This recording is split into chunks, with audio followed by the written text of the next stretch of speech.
Mesdames, Messieurs, bonsoir, bienvenue dans ce journal. Voici les titres. Les choses s'accélèrent pour le projet de loi d'amnistie. Les députés sont convoqués demain à partir de 10 h à l'Assemblée nationale pour l'examen et le vote du projet, lequel sera défendu par le ministre de la Justice, garde des Sceaux. Le texte a été adopté ce matin par la Commission des lois, de la décentralisation et des droits humains. Les représentants du groupe parlementaire Yewwi Askan Wi se sont abstenus. Il y a quelques jours du début du Ramadan, le marché sénégalais n'est pas bien approvisionné en denrées de consommation courante. Au marché Ngelaw, par exemple, il est difficile de trouver du sucre et des dattes. L'Association des consommateurs sénégalais préconise l'ouverture des importations. Dans l'actualité également, la vie reprend son cours timidement à l'université Cheikh Anta Diop de Dakar, fermée depuis plusieurs mois. Les règles de sécurité ont changé. Il est désormais obligatoire pour tout étudiant de passer par l'enrôlement pour pouvoir accéder au Temple du Savoir. Nos équipes ont fait un tour à l'UCAD pour voir comment les étudiants accueillent ce nouveau dispositif sécuritaire.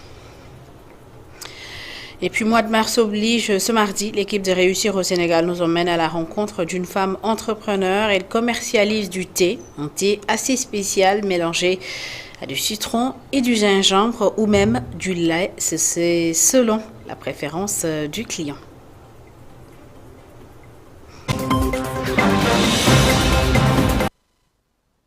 Les députés convoqués demain mercredi à partir de 10 h à l'Assemblée nationale pour l'examen du projet de loi portant amnistie, lequel sera défendu par le ministre de la Justice, garde des Sceaux, Maître Aïssata Tall Sall. Le texte a été adopté ce matin par la Commission des lois, de la décentralisation et des droits humains. Les représentants du groupe parlementaire Yewwi Askan Wi, eux, se sont abstenus. Et puis le chargé de la communication de l'Association nationale des imams et oulémas du Sénégal, lui, est pour le pardon et la réconciliation. Mais d'abord, il faudra régler certains préalables, la justice, la vérité, la réparation en faveur des familles des victimes.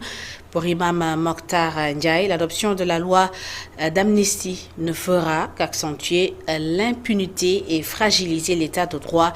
Le voici au téléphone d'Elhadj Malick Cissé. Nous sommes tous pour une amnistie, nous sommes tous également pour une pacification et un apaisement de l'espace politique. Nous sommes tous aussi pour le pardon et la réconciliation en tant que religieux.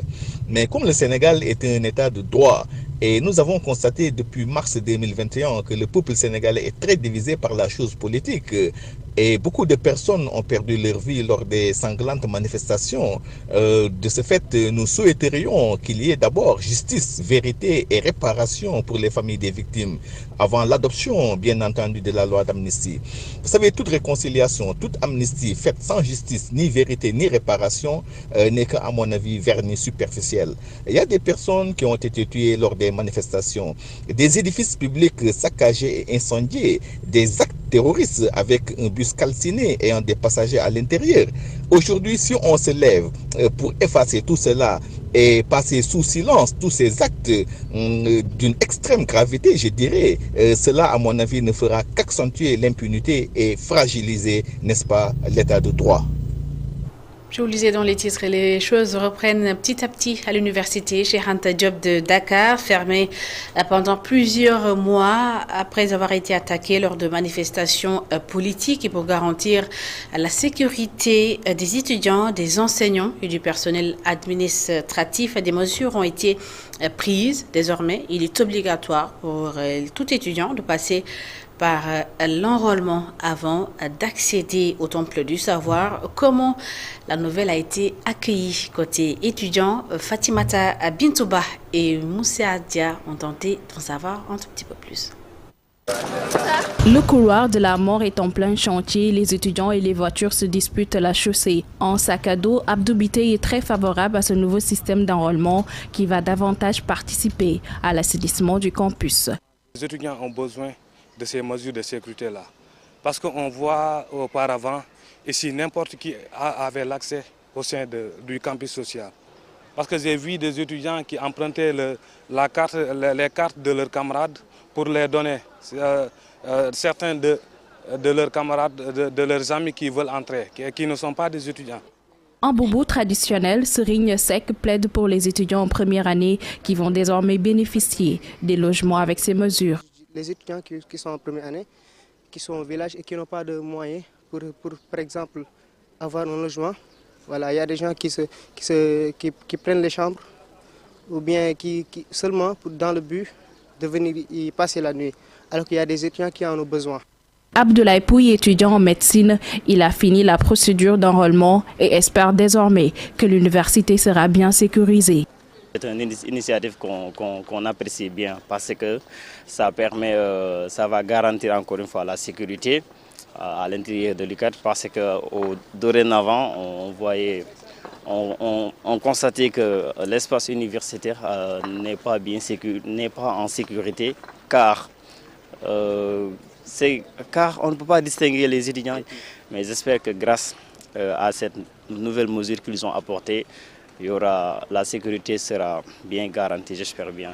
Tout porte à croire que rien ne sera plus comme avant à l'université Cheikh Anta Diop de Dakar. En effet, il ne suffit plus simplement d'être titulaire d'un certificat d'inscription ou d'une carte d'étudiant à jour pour entrer dans le temple du savoir. Désormais, il faudra aussi passer par le filtre de l'enrôlement pour l'identification.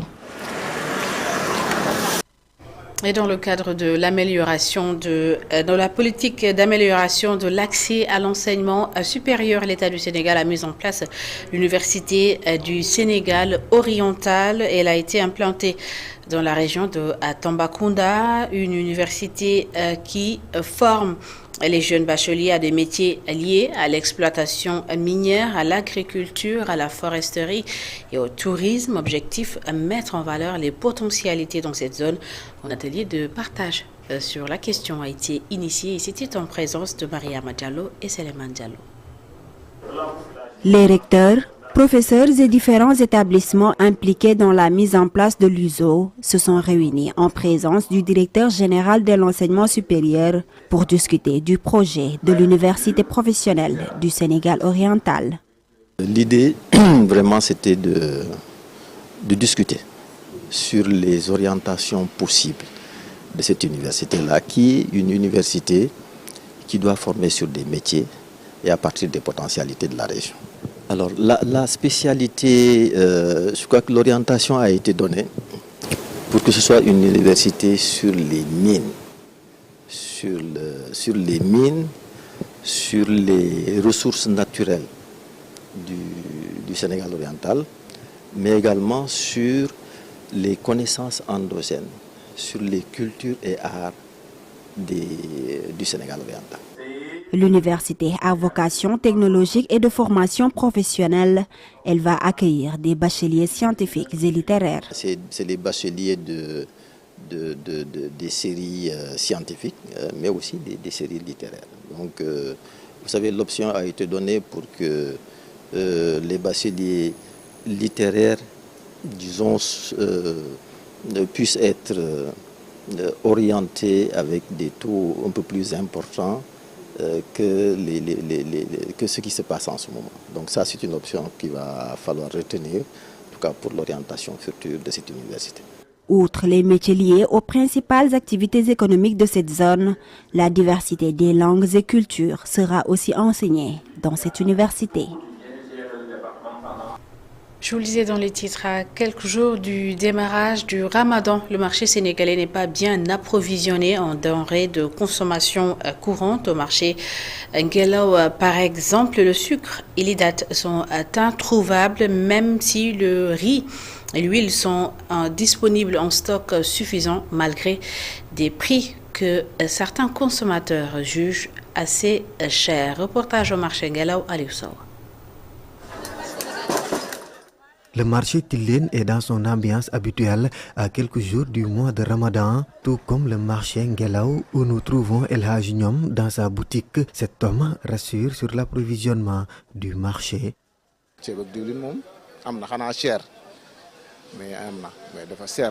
Il y a un stock suffisant d'huile et du riz, mais les prix sont exorbitants. Avant, le sac de riz coûtait 14 500 francs CFA. Actuellement, il est vendu à 19 500. C'est la même chose avec l'huile. 13 500, 14 500, les 19 000, 18 500. Cependant, pour notre interlocuteur, le sucre demeure introuvable.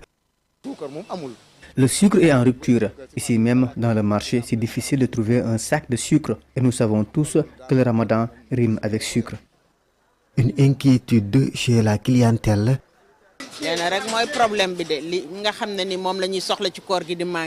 Nous aurons des problèmes parce que les denrées alimentaires que nous avons besoin risquent de manquer. Et c'est difficile de jeûner et en même temps aller chercher de quoi manger. Nous demandons aux autorités de diminuer le prix des denrées alimentaires et de les rendre disponibles. La vie est chère et difficile.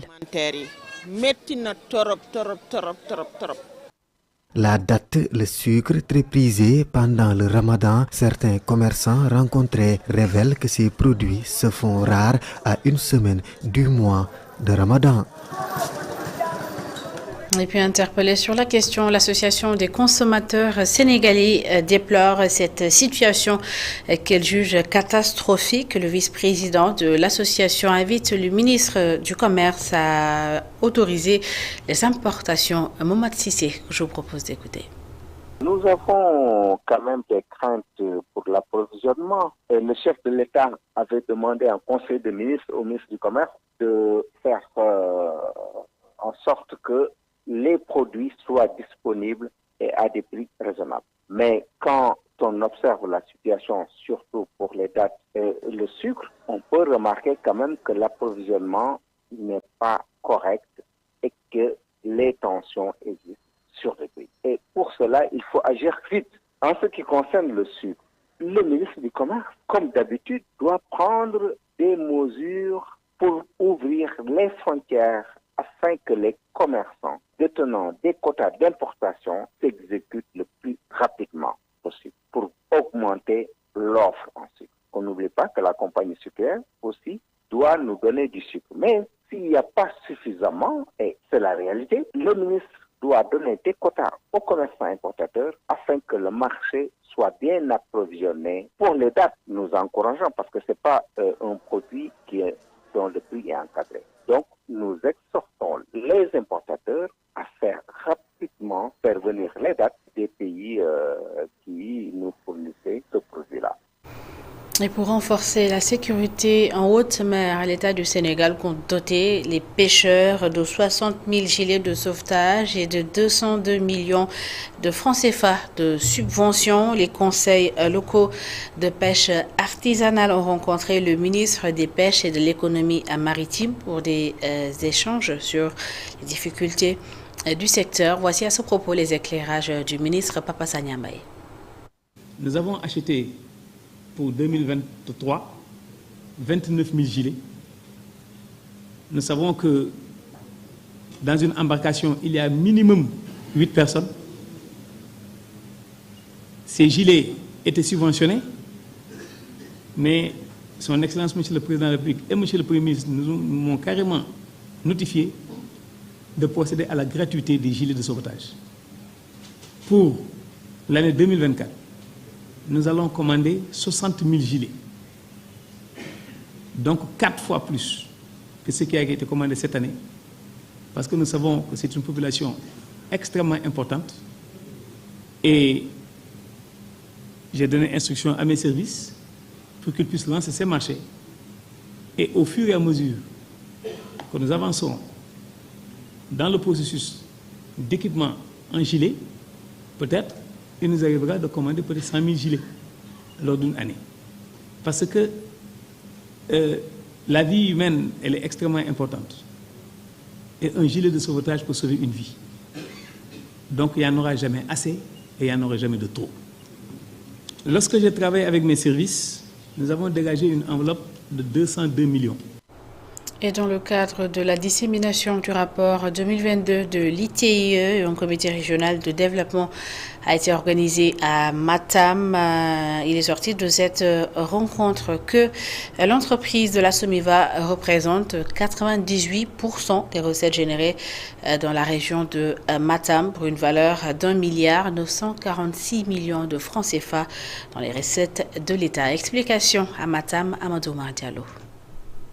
Le 10e rapport de l'ITE pour l'année 2022 a été rendu public lors d'un CRD à Matam. La présidente du comité national de l'initiative pour la transparence dans les industries extractives, Oulimata Sarr, donne les chiffres générés par les sociétés minières de la région. Aujourd'hui, la région de Matam, c'est l'entreprise Somiva qui représente 98% des recettes qui ont été générées dans la région. Et donc, nous avons tenu ce CRD sous le leadership du gouverneur pour restituer les chiffres de Matam en termes de contenu local, de recettes, de dépenses sociales et d'avoir justement ce moment de partage, de dialogue avec tous les acteurs, toutes les parties prenantes. La Somiva a contribué à hauteur de 1,946 milliard aux recettes de l'État. Derrière ces recettes versées dans les caisses de l'État, on note un déficit de communication entre la société minière de la vallée du fleuve et la population impactée. Le gouverneur Mohamed Mokhtar Wade appelle aux concertations. Entreprises minières qui interviennent au niveau de la région de Matam et les communautés riveraines en fait de la mine. Et quelquefois même il est arrivé, ce déficit de communication est tel que ce déficit de communication quelquefois génère même certains aspects en fait de conflit. Voilà pourquoi on a beaucoup insisté sur la communication et à ce propos j'ai demandé véritablement au directeur général donc de la Somiva ensemble qu'on essaie de voir dans quelle mesure redynamiser en fait un cadre que j'avais mis en place ici, un cadre de dialogue et un cadre de concertation. Il s'agit donc de la commission régionale de concertation sur les interventions sociales du secteur minier. Concernant la question de l'indemnisation, le directeur général de la Somiva, Ibrahim Sarr, explique et précise.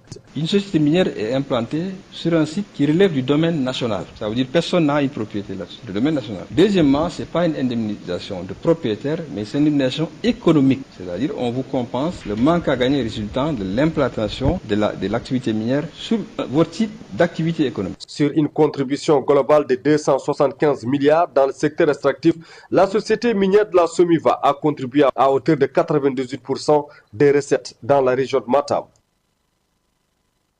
Et à Kaolack, le programme de modernisation de la ville de Medina Bay est en cours. Le mouvement Agir ensemble pour le progrès socio-économique de Kaolack a décroché un partenaire allemand pour une construction pour la construction de plus de 2000 cantines. Ce projet béni par le calife de Medina Bay va participer à la création d'emplois dans la localité. Sékou Diallo.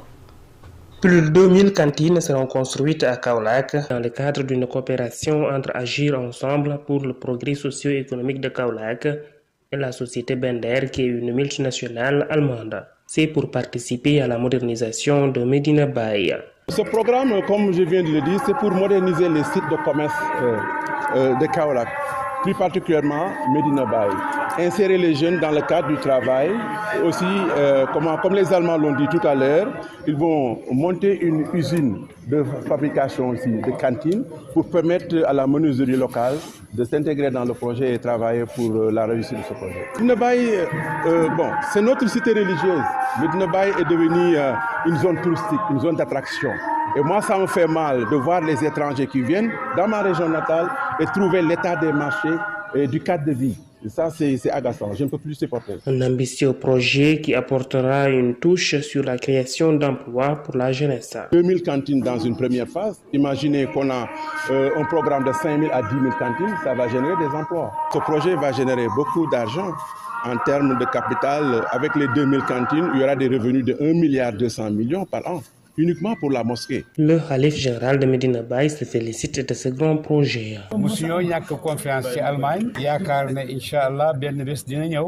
Nous n'avons jamais manqué de confiance en Allemagne. C'est notre ami depuis très longtemps. Nous avons besoin de leur expérience.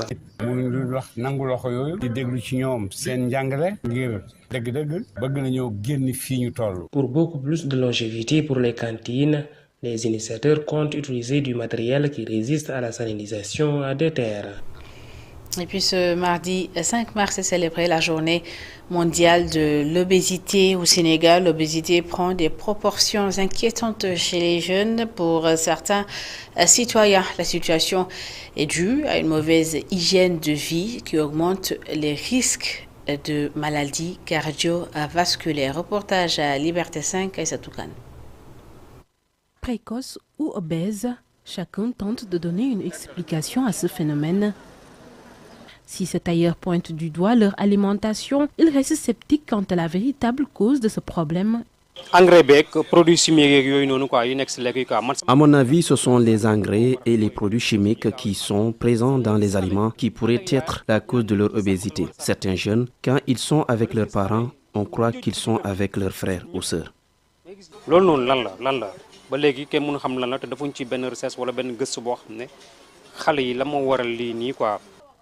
Cependant, une mère de famille estime que ce sont les mamans qui sont négligentes, conduisant malheureusement à une perte de confiance chez ces adolescents. Il faut une alimentation saine et équilibrée. Il ne faut pas tout le temps leur donner des frites, des pâtes, de la charcuterie, les œufs. Et s'il perd sa confiance en lui-même, il ne pourrait pas se concentrer dans les études et ni pouvoir éclore même dans son environnement. Même, elle souligne l'importance du sport et d'une alimentation équilibrée comme solution. Qu'on leur inscrive pour qu'ils fassent des activités extrascolaires, qu'ils fassent du sport. Et nous, les mamans aussi, je le répète encore, comme je l'avais dit tantôt, qu'on revoie notre façon de faire avec les gosses, sincèrement. Parce que vraiment, l'alimentation, c'est à cause de nous. Parce que comme il l'a dit tout à l'heure, les tacos, hamburgers, shawarma, vraiment, il faut qu'on arrête ça. Face à cette problématique, une remise en question s'impose, s'exclame Pape Ndiaye. En observant de plus près, ces adolescents semblent manquer de vitalité. Ils me demandent parfois comment je fais. Je leur explique simplement que j'ai adopté une bonne hygiène de vie. Il serait bénéfique que les parents les soutiennent et que l'on puisse comprendre de quoi est composée leur alimentation. Cette journée dédiée à l'obésité devrait être une opportunité cruciale pour réfléchir collectivement et agir afin de promouvoir la santé des jeunes générations. Santé, fin de calvaire des populations du village de Kagité, c'est dans l'arrondissement de Niassia à Ziguinchor. Le poste de santé de cette localité dispose maintenant d'une ambulance médicalisée. La zone qui a beaucoup souffert du conflit en Casamance retrouve peu à peu sa population après le retour de la paix. Hassan Ba et Dabdo Sambo. Le poste de santé de Kagit, qui polarise plusieurs villages retournés dans l'arrondissement de Niassia et même de la Guinée-Bissau, bénéficie d'une ambulance médicalisée offerte par le ministre conseiller Aminata Angélique Manga. Un grand soulagement pour les autorités sanitaires qui rencontraient d'énormes difficultés dans les évacuations sanitaires. Et nous prendre en charge certaines difficultés qu'on rencontre, c'est-à-dire par exemple les évacuations. Bon, on a des sérieux problèmes pour évacuer ce malade Kagit Ziguinchor. Mais avec cette ambulance médicalisée, je pense que 95% des soins peuvent être rassurés avant une Ziguinchor. Oui, parce qu'une ambulance médicalisée, c'est comme un hôpital qui se déplace vers vous. C'est ça l'avantage. Pour la donatrice Aminata Angélique Manga, la santé n'est pas une option, mais un droit fondamental. Elle appelle les Sénégalais à supplier parfois l'État dans certaines zones. Et malheureusement, l'État ne peut pas tout faire en même temps également. Il ne peut pas être partout en même temps. Ce n'est pas possible. Et c'est là où intervient justement les notions de citoyenneté, de patriotisme, d'entraide, de solidarité. Il faudrait que nous autres, filles et fils de la région, filles et fils du Sénégal, que nous puissions suppléer momentanément l'État du Sénégal en attente d'actions subséquentes, structurelles et beaucoup plus idoines pour que l'État central plutôt va poser. Après les opérations de sécurisation en 2021 qui ont conduit au retour des populations déplacées à Niassia, le sous-préfet invite les partenaires à accompagner les efforts de l'État dans les équipements sociaux de base. Je leur ai dit, il faut que les gens aient une autre appréciation de la commune de Niassia. Autant les populations étaient déplacées, mais maintenant les populations sont en train de revenir en masse. Les chefs de village qui sont là peuvent le témoigner. Allez à Kourin, allez à Bajaré, allez entre autres villages, vous allez voir que les gens sont en train de revenir. Et pour cela, on doit les encourager et les accompagner. Après la remise de cette ambulance médicalisée, Kagit réclame la réfection et l'élargissement du poste de santé, jugé trop vétuste et étroit. Le tronçon Kagit-Djalan constitue aussi un grand problème, surtout lors des évacuations sanitaires. Et pendant ce temps, à Thiès, les usagers du train vont devoir patienter. Le train ne roulera pas avant lundi prochain. Le directeur général des grands trains du Sénégal a précisé que l'on est toujours en phase d'essai. Oumar Amadou Sow a fait face à la presse à Thiès. Isidore Alexandre Sen et Samba Fall pour les détails. Actuellement, le train va rouler dans une semaine d'après le directeur général des grands trains du Sénégal. Lundi prochain, on sera le 11. Le Ramadan va démarrer. Nous comptons démarrer la commercialisation le jour du Ramadan, qui est un jour béni. C'est un lundi, le premier lundi du mois de Ramadan. Donc nous allons démarrer. Et comme vous le savez, à blanc. Les essais à blanc, quand vous les faites, vos trains sont terminés, vos rails sont bien. Ce que vous faites derrière, c'est vous faites des essais à blanc pour éprouver et vos machines et les rails et le personnel pour voir si tout le monde tourne très bien. Une phase d'essai pendant laquelle la gratuité va être de mise. Mercredi, jeudi, vendredi, samedi et dimanche, nous comptons faire des essais, mais en même temps, ce sont des essais gratuits. Donc toutes les populations de Thiès vont pouvoir venir le matin à 6h50, prendre le train, se rendre à Diamniadio et ensuite continuer leur trajet sur Dakar par le TR. Au retour, ils peuvent prendre le TR jusqu'à Diamniadio et ensuite embarquer sur nos trains pour arriver à Thiès. Donc, à côté des tickets voyageurs, les grands trains du Sénégal envisagent la digitalisation, un projet sur de bons rails. Avec un fournisseur, une application pour faire du ticketing électronique. Mais compte tenu de l'attente, de la longue attente des Thiessois, compte tenu de l'importance de ce tronçon-là, de cet axe-là, j'ai plutôt pensé qu'on ne devait pas attendre de terminer complètement l'application informatique pour commencer à rouler. À l'heure actuelle, GTS compte plus de 200 employés, un nombre qui va augmenter, du moins selon le trafic, à en croire le directeur général de GTS, société chargée d'exploiter le train.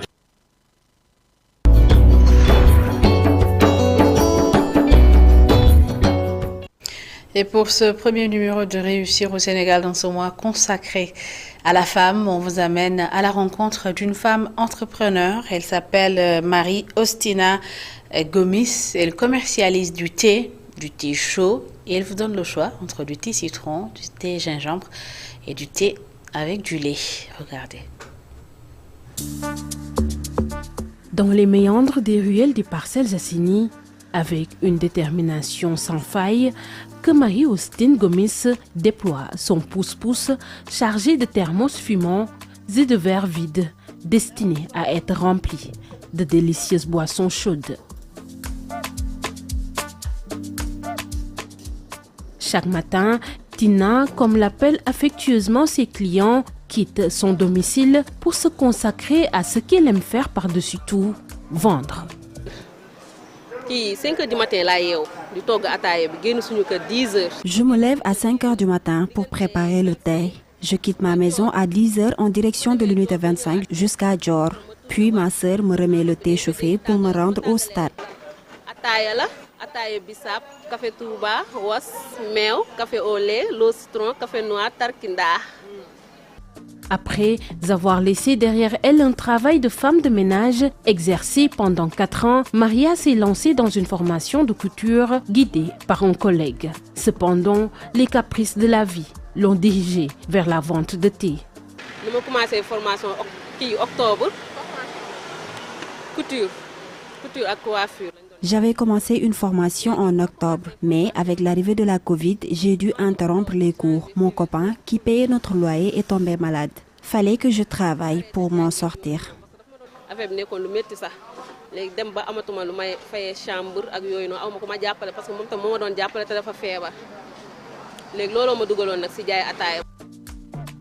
Partant d'un simple thermos à 3, les incessants allers-retours entre sa maison et son point de vente ont conduit Maria à investir dans une pousse-pousse plus conséquente.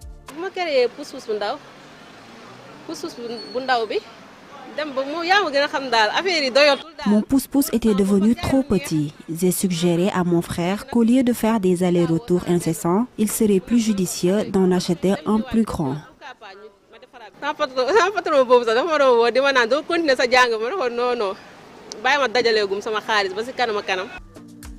Avec seulement 1500 francs en poche et le soutien inestimable de son oncle, elle a commencé son activité.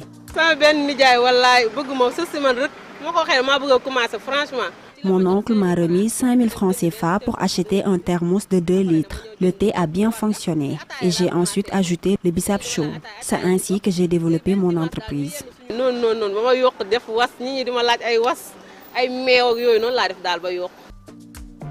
Orpheline de père et responsable d'une fratrie de 8.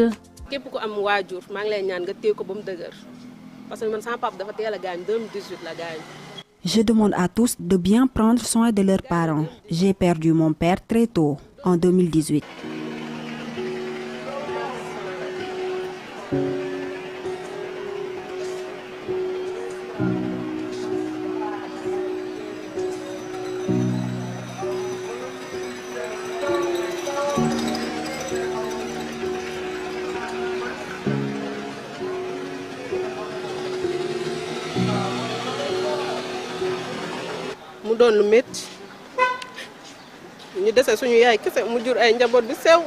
Une période très difficile, car nous n'avions que notre mère.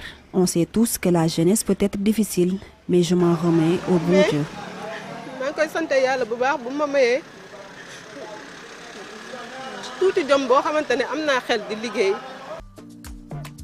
Maria Gomis incarne la résilience. Elle n'a pas encore atteint tous ses objectifs, mais elle réussit à subvenir à ses besoins ainsi qu'à ceux de sa famille.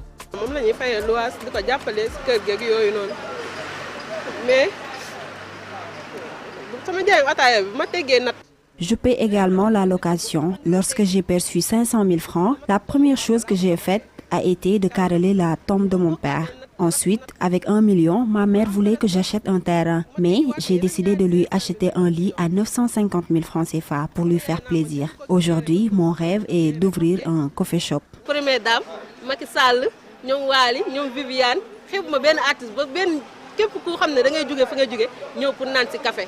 Ndax lool lay rêve, ubbi sa place bu reuy comme ñëpp. À travers ces extraits de la vie de Maria Oustina Gomis, nous découvrons le portrait d'une femme qui, malgré les défis, trace sa voie vers le succès. Son histoire inspire et illustre la capacité à transformer les obstacles en opportunités dans la quête de la réussite au Sénégal.